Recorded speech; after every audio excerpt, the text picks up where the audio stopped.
The Steel Mace Curtsy. Now you may hear this called a dragon step or even a step 4.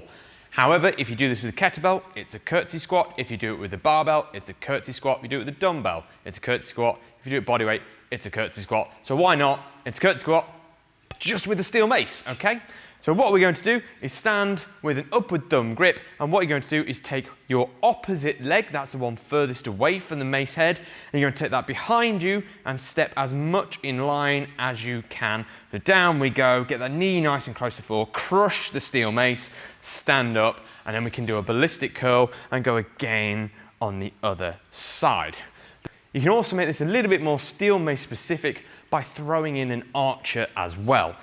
So we take the opposite leg, curtsy down, and then push the mace head out, pull on the shaft, so the arrow, and we push and pull, step up, ballistic curl, and we curtsy, push and pull, and bring it back.